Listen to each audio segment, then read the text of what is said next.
안녕하세요. PC인베스트 피셔입니다. 4월 경상수지가 2011년 이후 처음으로 적자를 기록하였습니다. 오늘은 경상수지 적자 문제에 대해서 핵심만 간결히 설명을 드릴 텐데요.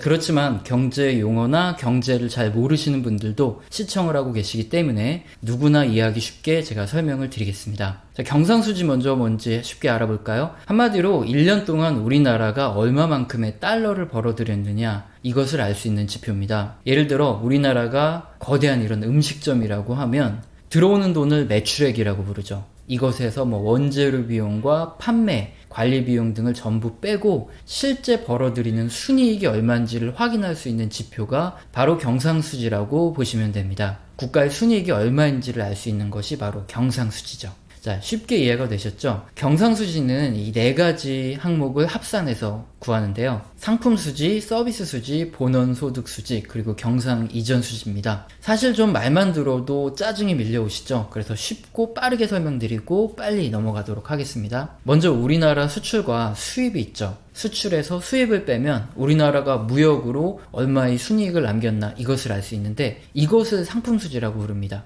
쉽죠? 다음으로 여행, 통신, 보험 등 제품을 수출 수입하는 것이 아니라 서비스를 제공해서 아니면 서비스를 받거나 이렇게 해서 돈을 받는 것도, 이것도 달러를 벌어들이는 것이죠. 그래서 서비스 수지라고 부르고 경상수지 항목에 더하죠. 그리고 본원소득 수지는 임금 또는 배당, 이자 이런 것들을 말합니다.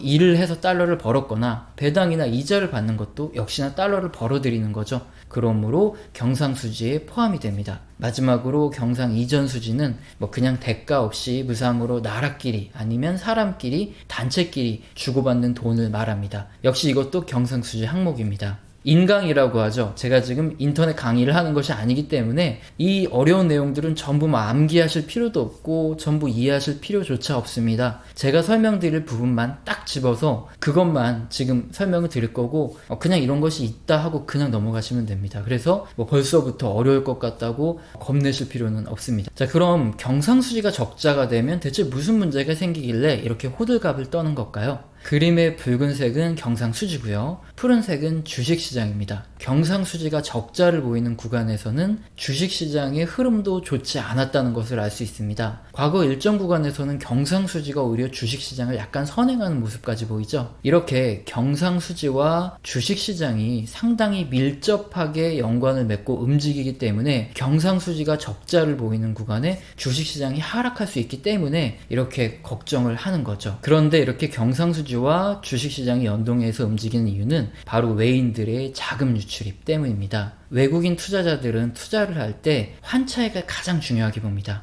투자를 하는 국가의 통화가 강세가 될수록 수익률이 커지는데요. 자, 예를 들어서 쉽게 설명드리면 우리나라 원달러 환율이 1달러당 2,000원이라고 하겠습니다. 이때 외인들이 우리나라에 투자를 합니다. 1억 달러를 우리나라에 투자해서 2,000억 원을 환전을 해서 가지고 있는 거죠, 현금으로. 그런데 원달러 환율이 떨어져서 환율이 1달러당 1,000원으로 되었다고 하겠습니다. 2,000억 원을 가지고 있는 외국인이 다시 환전을 하면 2억 달러가 환전이 되죠. 외국인들은 1억 달러를 투자해서 아무것도 하지 않았는데 환차익만으로 2억 달러가 됐으니 1억 달러를 번 셈이죠. 결국 투자한 국가의 통화가 강세가 되어야 외국인 입장에서는 수익이 증가하는 것입니다. 초보자분들이 자주 헷갈리시는 내용이기 때문에 한 번 더 설명을 드리면, 우리나라 원화 가치가 상승할수록 우리나라 원화를 1달러로 환전할 때 적은 금액만 내도 환전이 가능합니다. 이에 따라 1달러당 교환되는 원화의 금액을 나타내는 것이 바로 원달러 환율인데, 원화의 가치가 상승, 그러니까 원화가 강세가 될수록 원달러 환율은 반대로 낮아지는 거죠. 자, 이렇게 반대로 원화가 강세가 되면 원달러 환율은 낮아지고 원화가 약세가 되면 원달러 환율은 오른다, 이렇게 반대다, 이렇게 이해하시면 됩니다. 앞서서 경상수지가 해당 국가가 1년 동안 얼마나 달러를 잘 벌어들였는가를 알 수 있는 지표다, 이렇게 설명드렸죠. 돈을 잘 버는 국가는 경제가 성장하고 자산 가격이 오릅니다. 외국인들 누구나 투자를 하고 싶어하는 국가가 되기 때문에 외인들의 자본이 투자를 하기 위해서 몰려들고 상대적으로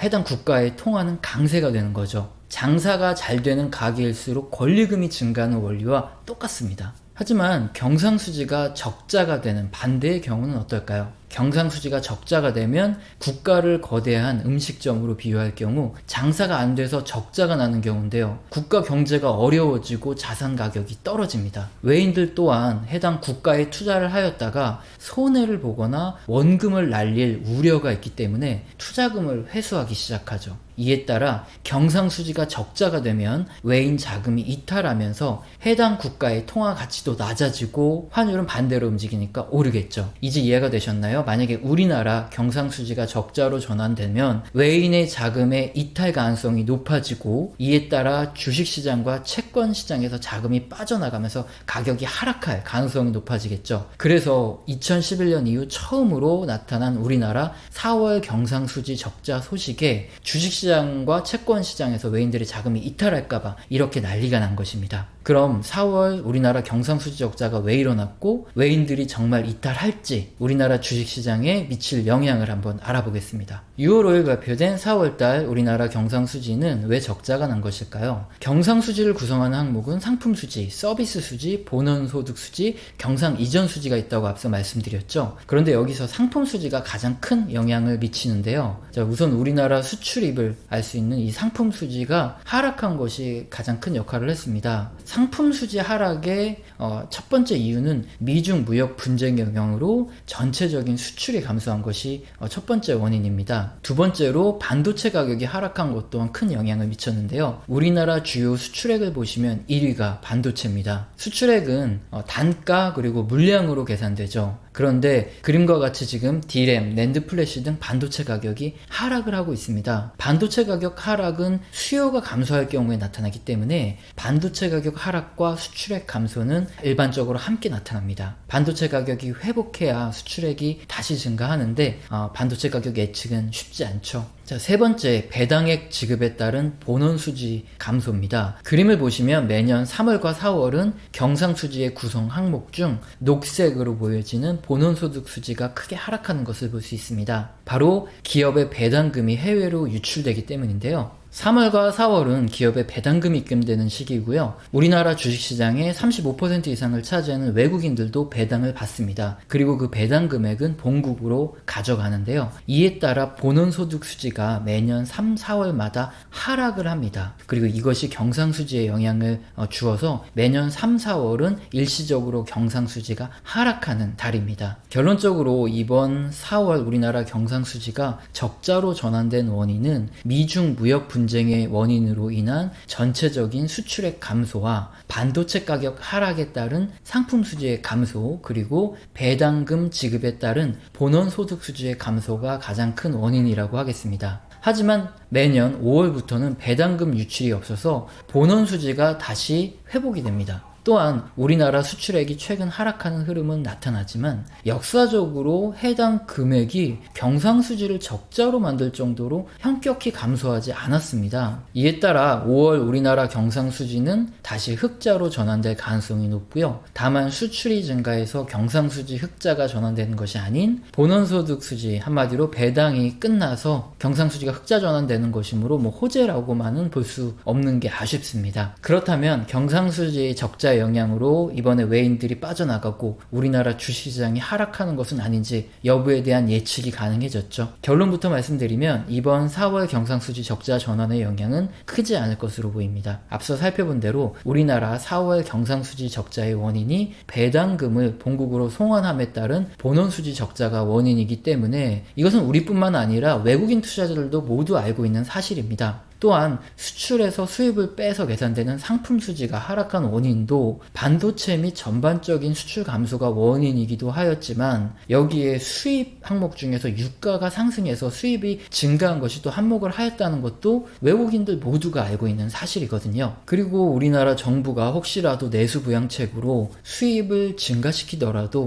이 또한 경상수지에 큰 영향을 미치지 않는다는 사실 또한 외국인 투자자 모두 알고 있는 사실입니다. 있습니다. 이에 따라 5월부터 발표되는 우리나라 경상수지는 소폭 흑자를 유지할 것이라는 예측은 우리뿐만 아니라 이미 외국인 투자자들도 모두 하고 있다는 사실입니다. 결국 우리가 아는 것들은 이미 외국인 투자자들도 모두 알고 있기 때문에 가장 중요한 변수는 아직 불확실한 미중 무역 합의이고요. 외국인 투자자들도 미중 무역 합의의 결과에 주목하고 있습니다. 미중 무역 합의가 타결되면 수출이 개선될 가능성이 높고 향후 반도체 가격 반등에도 긍정적인 영향을 줄 수 있기 때문에 미중 무역 협상에 확실한 결론이 나오기 전까지는 일시적인 경상수지 적자를 이유로 외국인들이 대규모로 자금을 유출할 이런 가능성은 낮습니다. 이 때문에 4월 경상수지가 적자를 보였지만 이것으로 걱정을 하지 않으셔도 됩니다. 오늘 영상도 마음에 드셨다면 구독과 좋아요는 꼭 눌러주시고 지속적으로 시청 부탁드립니다.